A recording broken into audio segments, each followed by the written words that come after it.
Hello friends, good morning. നമ്മുടെ LTV സീരിയലിലേക്ക് എല്ലാവർക്കും സ്വാഗതം. അങ്ങനെ നമ്മുടെ നയനയും അതുപോലെ ആദർശും കൂടെ അവിടെ സംസാരിച്ചുകൊണ്ടിരിക്കുക. ഇനിയിപ്പോൾ നീ വരുമ്പോഴായിരിക്കും അല്ലേ അമ്മയുടെ വണ്ടി കൊണ്ടുവരത്തുള്ളൂ എന്ന് ആദർശ് ചോദിക്കുമ്പം, അല്ല അത് ഞാൻ ഡ്രൈവറോട് കൊണ്ടുവരാനായിട്ട് പറയാമെന്നും പറഞ്ഞ് നയന നൈസായിട്ട് നമ്മുടെ ആദർശിനെ അങ്ങ് ഇതാക്കി. ശരി, ഓക്കെ എന്ന് പറഞ്ഞാൽ ആദർശ് അവിടെ നിന്ന് അങ്ങ് പോണു. നയന ഇങ്ങനെ ആകെ ടെൻഷൻ അടിച്ച് ഭയങ്കര പതർച്ചയോടുകൂടി ഇങ്ങനെ നിൽക്കുക. ആദർശ് പോയി കഴിഞ്ഞപ്പോൾ നയന ഓടി അകത്തേക്ക് കയറി ചെന്നു. അപ്പോഴേക്കും ദേവയാനി പുറത്തേക്ക് ഇറങ്ങി വന്നു. മോൻ പോയി എന്ന് ദേവയാനിയോട് കനകം പറയാം. അപ്പം ഇവിടെ പറഞ്ഞതൊക്കെ ദേവയാനി കേട്ടായിരുന്നോ എന്ന് ചോദിച്ചു. എല്ലാം ഞാൻ കേട്ടു കനകെ, പറഞ്ഞതും കേട്ടു, അബദ്ധങ്ങൾ പറഞ്ഞതും കേട്ടു എന്ന് ദേവയാനി പറയണു. ഞാൻ നന്ദുവിനെ ഉപദേശിച്ചത് എന്തിനാ പറഞ്ഞത് എന്ന് ദേവയാനി ചോദിക്കും. അല്ല, അത് ഞങ്ങൾ തിരുത്തിയല്ലോ എന്ന് ഗോവിന്ദേട്ടൻ പറയാം. തിരുത്തിയാലും അവനത്ര മണ്ടനൊന്നും അല്ല എന്ന് ദേവയാനി പറഞ്ഞു. അവനിനി എന്തെങ്കിലും സംശയം ഉണ്ടായിട്ടാണോ ഇങ്ങോട്ട് വന്നതെന്ന് എൻ്റെ പേടിയെന്നൊക്കെ ദേവയാനി പറയുമ്പോൾ അങ്ങനെ ഒരു പേടി ഇല്ലാതില്ലാന്ന് നയനയും പറഞ്ഞു. അമ്മയുടെ കാർ ഇവിടെ കിടന്നതാ, ആദർശന് കൂടുതൽ സംശയമായതെന്ന് പറയുമ്പം ഞാൻ ഡ്രൈവറോട് കാര്യങ്ങളൊക്കെ പറഞ്ഞിട്ടുണ്ടെന്ന് ദേവയാനി അന്നേരം പറയുന്നുണ്ട്. പിന്നെ ആദർശ് പറഞ്ഞതൊക്കെ മോള് കേട്ടതല്ലേ എന്ന് ചോദിച്ചു ദേവയാനി. അത് തന്നെയാ മോളെ, എല്ലാവരും പറഞ്ഞുകൊണ്ടിരിക്കുന്നത്, ഇനിയും പറഞ്ഞുകൊണ്ടിരിക്കുമെന്ന് നന്ദുവിനോട് ദേവയാനി പറയുന്നുണ്ട്. ഇതെല്ലാം കേട്ട് ഭയങ്കരമായിട്ട് ഇതായിട്ട് നിൽക്കുക നമ്മുടെ നന്ദു. കാരണം അനാമികയും അനിയും അത്രയും പൊരുത്തക്കേടുകൾ കൊണ്ടാണ് മുന്നോട്ട് പോയിക്കൊണ്ടിരിക്കുന്നതെന്നും അവർക്കിടയിൽ മോളൊരു കരടായി മാറരുതെന്നും ദേവയാനി പറഞ്ഞു കൊടുക്കുവാണ്. അവിടുന്ന് ഒന്നും മിണ്ടാതെ നേരം നന്ദു അകത്തേക്ക് കയറിപ്പോയി. നന്ദു അകത്തേക്ക് കയറിപ്പോയ സമയത്ത് നമ്മുടെ ദേവയാനി ചോദിച്ചു, എല്ലാവരും കൂടെ ചേർന്ന് നന്ദുവിന് ശ്വാസം മുട്ടിക്കുന്നുണ്ടോ എന്ന്. അപ്പോൾ ഇക്കാര്യത്തിൽ കുറച്ച് ശ്വാസം മുട്ടുന്നതൊക്കെ നല്ലതാ. അവൾ വളരെ വളരെ ഫ്രീ ആയിട്ട് നടന്നിരുന്ന ഒരു പെൺകുട്ടിയായിരുന്നു.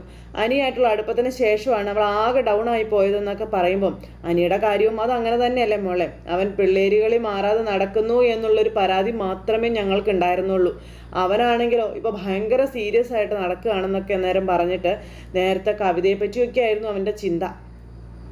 ഇപ്പോൾ ഏതു നേരവും മോളെപ്പറ്റി മാത്രമാണ് അവൻ്റെ ചിന്ത എന്നും ദേവയാനി ഇങ്ങനെ കനകത്തിനോടും ഗോവിന്ദനോടൊക്കെ പറയുന്നു. അങ്ങനെ തന്നെ ആദർശം പറയുന്നതെന്നൊക്കെ പറയുമ്പോൾ ഞാൻ നിങ്ങളെക്കാളും ഒക്കെ ഒരുപാട് പേടിയിലാണെന്ന് പറഞ്ഞു കനക. അതുപോലെയാ ജോത്സ്യർ ഓരോന്നൊക്കെ പറഞ്ഞു വെച്ചിരിക്കുന്നതെന്നൊക്കെ പറയുന്നത് കേട്ടപ്പോൾ ഇവർക്കും ആകെ ഒരു എപ്രാളവും ടെൻഷനും കാര്യങ്ങളും ഒക്കെ. അപ്പോൾ എന്തിനാ ഗോവിന്ദേട്ടൻ ഇങ്ങനെ കണ്ണ് കാണിക്കുന്നേ, പറയാനുള്ളത് എന്താണെന്ന് വെച്ചാൽ കനക പറയട്ടെ എന്ന് പറഞ്ഞു ഗോവിന്ദേട്ടനോട്. അപ്പോൾ അത് പിന്നെ വേറെ ഒന്നുമല്ല,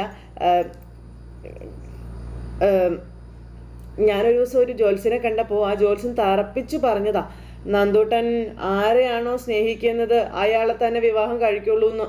അത് കേട്ടപ്പോൾ ദേവയാനിക്ക് മൊത്തത്തിൽ ഞെട്ടലായി. ഞാനപ്പോൾ പറഞ്ഞു സ്നേഹിക്കുന്ന പയ്യൻ വേറെ കല്യാണം കഴിച്ചതാണ് എന്നുള്ള കാര്യം. അതെന്തൊക്കെ ആയാലും ശരി, കറങ്ങിത്തിരിഞ്ഞ് അയാൾ നന്ദുവിൻ്റെ ജീവിതത്തിലേക്ക് തന്നെ തിരിച്ചു വരുമെന്ന് അന്ന് ആ ജോത്സ്യനോട് പറഞ്ഞതെന്ന കാര്യവും കനക ദേവയാനിയോട് പറയുകയും ചെയ്തു. അത് ഒഴിവാക്കാൻ വേണ്ടി നിങ്ങൾ രണ്ടുപേരും കൂടെ പോയില്ലേ ആ പ്രായശ്ചിത്ത കാവില്, അവിടെ പോയി ഞാനും പൂജകളും കാര്യങ്ങളൊക്കെ ചെയ്തു എന്ന് പറഞ്ഞു. അപ്പോൾ പൂജകളൊക്കെ ചെയ്തുകൊണ്ടിരിക്കണമെന്നും ഒരിക്കലും അനിയും അനാമികയും തമ്മിൽ പിരിയാൻ പാടില്ല എന്നും ദേവയാനി അവിടെ നിന്ന് ഉറപ്പിച്ച് പറയുവാണ്. അങ്ങനെ അതും പറഞ്ഞ് അവനൊരു രണ്ടാം കെട്ടുകാരനാണെന്ന് മറ്റുള്ളവർ പറയുന്നത് കേൾക്കാൻ എനിക്ക് വയ്യ കനകയെന്നൊക്കെ ദേവയാനി ഇങ്ങനെ പറയുന്നുണ്ട് കേട്ടോ. അപ്പം അങ്ങനെ അതെല്ലാം കേട്ടപ്പോൾ ഇവർക്കും ആകെ ധർമ്മസങ്കടമായി. ഇതെല്ലാം കഴിഞ്ഞ് ആദർശ് വണ്ടി ഓടിച്ച് വരിക. അപ്പോൾ ആദർശിൻ്റെ കൂടെ ഇങ്ങനെ മനസ്സിലൊരു ടെൻഷനും കൊണ്ടാണ് പോകുന്നത്. അതും നയന എന്തെങ്കിലും എന്നിൽ നിന്ന് മറിച്ച് വെക്കുന്നുണ്ടോ, നയന എന്തോ എന്നിൽ നിന്ന് മറിച്ച് പിടിക്കുന്നുണ്ട്, എന്തായിരിക്കും അത്. അമ്മയും അവളും ഒന്നിക്കുന്നത് മറ്റാരേക്കാളും ആഗ്രഹിക്കുന്ന കൂട്ടത്തിലൊരാളാണല്ലോ ഞാൻ. എന്നിട്ടും എന്നോടൊന്നും അവൾ പറഞ്ഞില്ലെങ്കിൽ അത് അവളുടെ ഭാഗത്തുണ്ടാകുന്ന അങ്ങേയറ്റത്തെ വീഴ്ചയാണെന്നും കാര്യങ്ങൾക്കൊരു വ്യക്തത വരുന്നത് വരെ ഇനി അമ്മയെയും നയനയെയും വീക്ഷിച്ചേ പറ്റുമെന്ന് ആദർശ് മനസ്സുകൊണ്ട് ഉറപ്പിക്കുന്നു. അങ്ങനെ ആ ഒരു ഇതൊക്കെ ആയിട്ട് നമ്മുടെ ആദർശ് ഇങ്ങനെ തിരിച്ചു പോരുന്നു. ഈ സമയത്ത് പിന്നെ കാണിക്കുന്നത് അനഘ എന്ന് പറയുന്ന പെൺകുട്ടി ഒരു സ്ഥലത്ത് ഒറ്റയ്ക്ക് ഇങ്ങനെ നിൽക്കുക അഭിയെ കാണാനായിട്ട്. ഈ സമയത്ത് അഭിയാണെങ്കിലോ ഒരു കവറൊക്കെ ആയിട്ട് ഇങ്ങനെ പെങ്കൊച്ചിൻ്റെ അടുത്തേക്ക് വന്നു. അപ്പോൾ ഈ കയ്യിലെ കവർ കണ്ടു കഴിഞ്ഞപ്പോഴത്തേക്കും ഇതെന്താണെന്ന് അനഘ അഭിയോട് ചോദിച്ചു. വിഷു അല്ലേ, കുഞ്ഞിന് നിനക്കും കുറച്ച് ഡ്രസ്സുകൾ വാങ്ങിയതാണെന്ന് അഭി പറയാം. അന്നേരം എനിക്ക് ഡ്രസ്സൊന്നും അല്ല വേണ്ടതെന്ന് അനഘ അന്നേരം പറഞ്ഞു. അല്ലെങ്കിൽ തന്നെ നാളെ അങ്ങ് പോകാൻ പോകുന്ന എനിക്കെന്തിനാ ഡ്രസ്സ് എന്നൊക്കെ അനഘ അഭിയോട് ചോദിക്കുക. പിന്നെ മരിക്കുന്നതിനെ മൂടാൻ വേണ്ടിയിട്ടാണോ ചോദിക്കുമ്പം അയ്യോ അങ്ങനെയൊന്നും പറയല്ലേ എൻ്റെ അനഘ, നമുക്ക് നല്ലൊരു ഡോക്ടറെ കാണിക്കാമെന്നൊക്കെ അഭി അനഘയോട് പറയുമ്പം ഞാൻ ഗൾഫിലുള്ള നല്ല നല്ല ഡോക്ടേഴ്സിനെയൊക്കെ കണ്ടതാണെന്നും പിന്നെ നാട്ടിലുള്ള നല്ല ഡോക്ടർമാരുമായിട്ട് കമ്മ്യൂണിക്കേറ്റും കാര്യങ്ങളൊക്കെ ചെയ്തതാണ്. പിന്നെ ഇനി എനിക്ക് രക്ഷയൊന്നുമില്ല എന്നുള്ള കാര്യവും ഈ അനഘ പറയണം. ഉള്ളിൽ ചിരിക്കുകയാണെങ്കിലും പുറത്ത് അഭിനയിച്ചുകൊണ്ട് തന്നെ നിൽക്കുക കേട്ടോ സങ്കടം. അപ്പോൾ അതുകൊണ്ട് എൻ്റെ മോളുടെ കാര്യത്തിൽ അനുകൂലമായൊരു തീരുമാനം നീ ഉടനെ തന്നെ തന്നേ പറ്റുമെന്ന് തറപ്പിച്ചാണ് അനഘ പറഞ്ഞുകൊണ്ടിരിക്കുന്നത്. എൻ്റെ മോൾ അവളുടെ അച്ഛനെ ചോദിക്കുമ്പം നിന്റെ പേര് പോലും കുഞ്ഞിനോട് പറയാതെയാണ് ഞാൻ മുന്നോട്ട് പോയിക്കൊണ്ടിരിക്കുന്നതെന്നും ഇനി എനിക്കത് പറ്റില്ല എന്നും ആ അനഘ പറയുന്നു. എൻ്റെ ആ ഒരു അവസ്ഥയെ നീ മുതലാക്കാൻ നോക്കരുതെന്ന് പറഞ്ഞു. വിഷുവിന് എൻ്റെ കുഞ്ഞിൻ്റെ അരികിൽ അടുത്ത വിഷുവിന് അവളുടെ അമ്മ അവളുടെ അരികിൽ കാണില്ല. എന്നാൽ അതേപ്പറ്റി ചിന്തിക്കാതെ സന്തോഷത്തോടെ അവൾക്ക് വിഷു ആഘോഷിക്കാൻ കഴിയണമെന്നൊക്കെ പറഞ്ഞിങ്ങനെ പറയുവാണ്. ഞാൻ മരിച്ചു പോയാലും എൻ്റെ കുഞ്ഞിന് നീ ഉണ്ടാകണം, എനിക്ക് ആ ഉറപ്പാണ് വേണ്ടതെന്നൊക്കെ ഇങ്ങനെ പറഞ്ഞു. അപ്പോൾ നീ കല്യാണം കഴിച്ചോ, അതിനൊന്നും ഞാൻ ഒരിക്കലും ഒരു തടസ്സമല്ല, പക്ഷെ അതൊന്നും എൻ്റെ മകളുടെ ഭാവിക്ക് ഒരു തടസ്സമാകരുതെന്ന് ഞാൻ പറഞ്ഞുള്ളൂ എന്നൊക്കെ ഈ അനഘ ഇങ്ങനെ അഭിയോട് പറയുക. പിന്നെ നിൻ്റെ വീട്ടുകാരെ മുഴുവനും എനിക്ക് നന്നായിട്ട് അറിയാം, പ്രത്യേകിച്ചും ആദർശേട്ടനെ. ഈ കാര്യങ്ങളെല്ലാം ആദർശേട്ടനോട് ഞാൻ പറഞ്ഞാൽ എന്താ ഉണ്ടാകാൻ പോകുന്നതെന്ന് നിനക്ക് അറിയില്ലെന്ന് ചോദിച്ചു. അപ്പോൾ എല്ലാം ശരിയാകും അനഘ, നീ എനിക്ക് ഒരാഴ്ച കൂടി സമയം തരാൻ ഇയാൾ പറഞ്ഞപ്പം നീ ഇങ്ങനെ ഓരോരോ ഡേറ്റ് മാറ്റി മാറ്റി പോയിക്കൊണ്ടിരിക്കുക. കഴിഞ്ഞ തവണ കണ്ടപ്പോൾ നമ്മൾ ഉടക്കിയാ പിരിഞ്ഞത്, നീ ഓർക്കുന്നില്ലേ എന്ന് ചോദിച്ചു. അപ്പോൾ ഇനി അങ്ങനെയൊന്നും ഉണ്ടാവില്ല, ഞാൻ ഇതിനെന്താണെന്ന് വെച്ചാൽ വഴി കണ്ടോളാവെന്ന് പറഞ്ഞു. എന്നിട്ട് ആ കവറും കയ്യിലേക്ക് കൊടുത്തിട്ട് അഭി അങ്ങ് പോയി. ആ പെണ്ണാണെങ്കിൽ ആകെ ടെൻഷൻ അടിച്ച് അവിടെ നിൽക്കുകയാണ്. പിന്നെ ഇത് കഴിഞ്ഞ് കാണിക്കുന്നതെന്ന് പറഞ്ഞിട്ടുണ്ടെങ്കിൽ നമ്മുടെ നന്ദു അവിടെ എന്തോ ചെയ്തുകൊണ്ടിരിക്കുന്നു. അപ്പോഴാണ് അങ്ങോട്ടേക്ക് ദേവയാനി വരുന്നത്. അപ്പോൾ ദേവയാനി യാത്ര പറഞ്ഞ് പോകാൻ വന്നതാണ്, ട്രെയിനിങ് ക്യാമ്പിലേക്ക് പോവുമല്ലേ മോള്. SI സെലക്ഷൻ ലിസ്റ്റിൽ വന്നതിന് ശേഷം മോൾക്കൊരു സമ്മാനവും തരാൻ പറ്റിയില്ലല്ലോ എന്നും പറഞ്ഞൊരു ഗോൾഡാണ് കൊടുക്കുന്നത്, നല്ല അടിപൊളി ഒരു നെക്ലേസ്.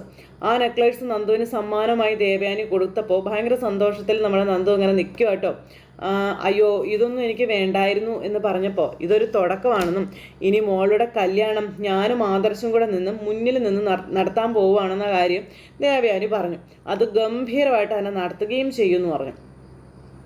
അപ്പോൾ അങ്ങനെ ആ ഒരു ഇതെല്ലാം പറഞ്ഞ് ആ മാല നമ്മുടെ നന്ദുവിൻ്റെ കഴുത്തിൽ വെച്ച് നോക്കുവാണ് ദേവയാനി. അടിപൊളിയായിട്ടുണ്ട്. ഇനി കല്യാണം ആകുമ്പം ഏത് ഡിസൈനിലുള്ള ആഭരണം വേണമെന്ന് മോളുടെ ചേച്ചിയോട് പറഞ്ഞാൽ മതി, അതിനനുസരിച്ച് മോളുടെ ചേച്ചി അതെല്ലാം ഡിസൈൻ ചെയ്തു തരും കേട്ടോ എന്നൊക്കെ പറഞ്ഞ് ഇങ്ങനെ പറയുക.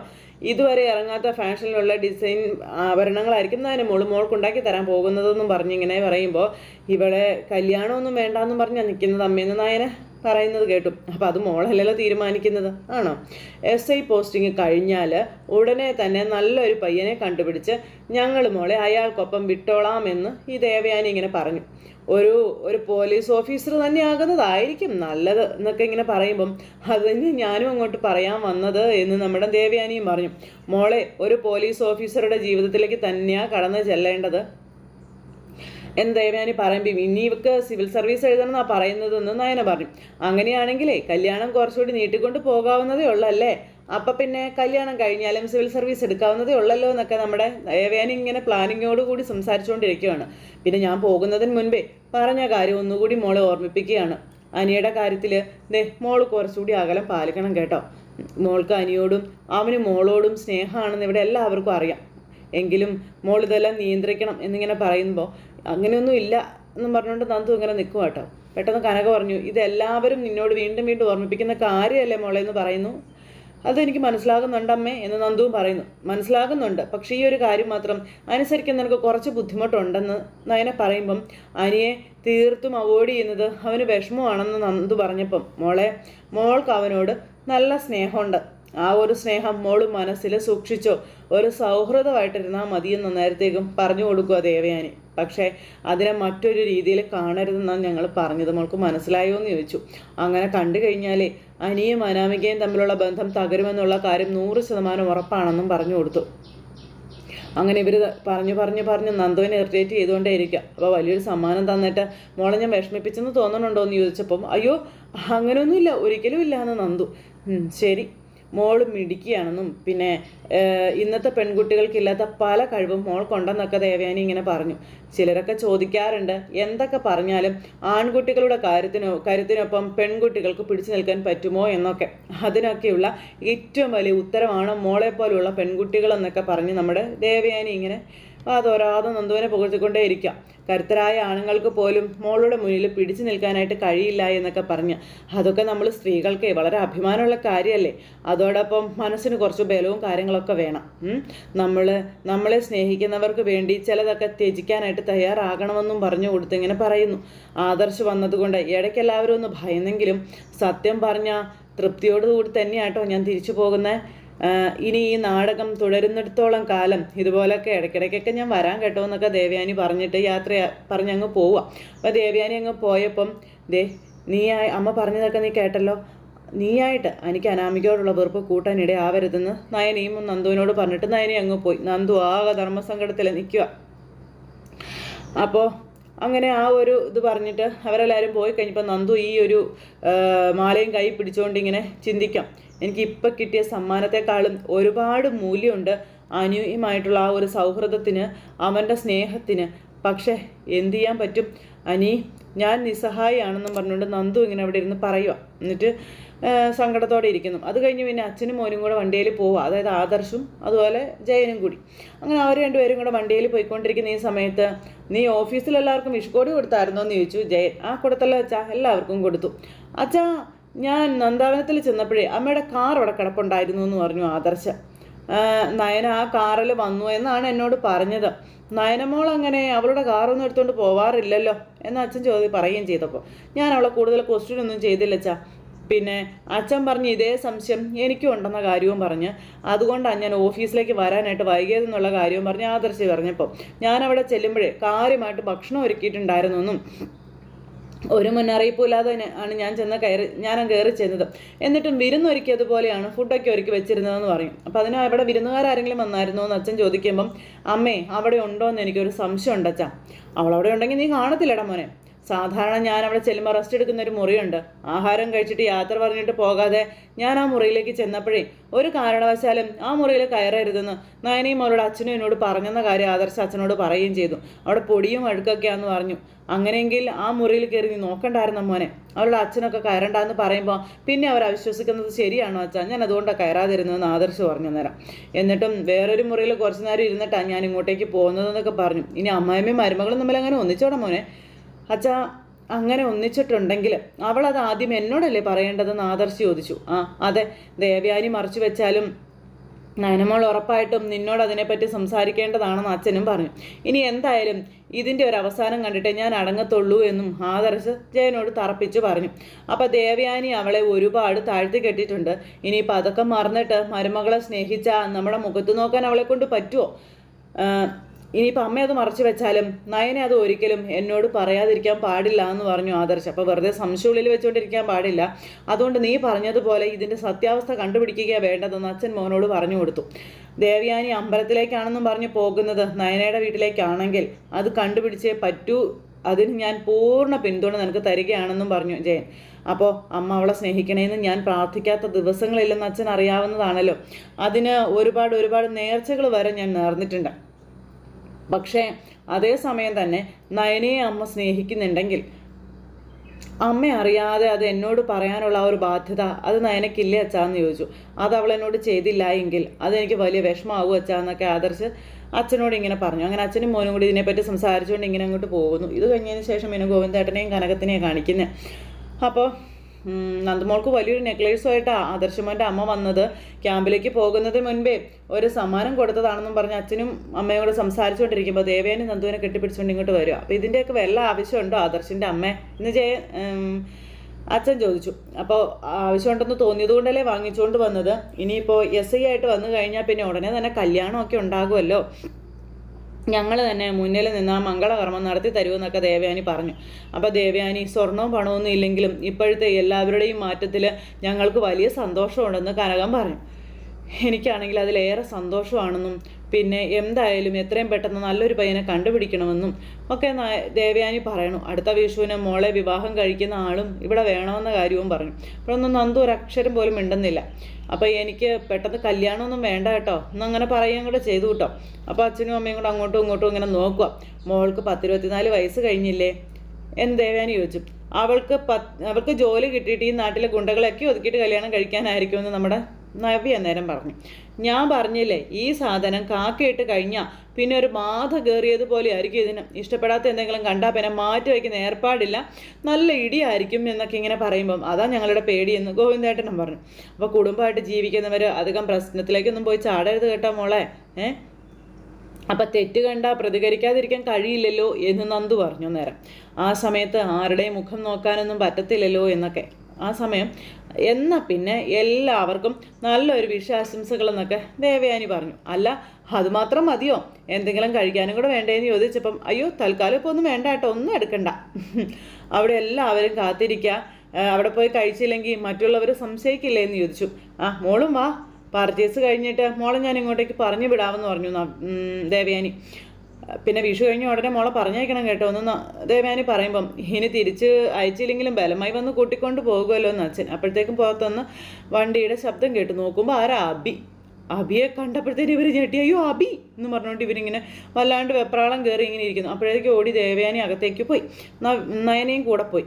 അപ്പോൾ ഇതിൻ്റെ എല്ലാവരുടെ മുഖത്തൊരു പതർച്ച എന്ന് നവ്യ ചോദിച്ചു. അയ്യോ ഇത് പതർച്ചയല്ല, നീ പറഞ്ഞ വാക്ക് പാലിക്കുന്നതിൻ്റെ ഞെട്ടലാണെന്ന് നേരം നവ്യ പറഞ്ഞു.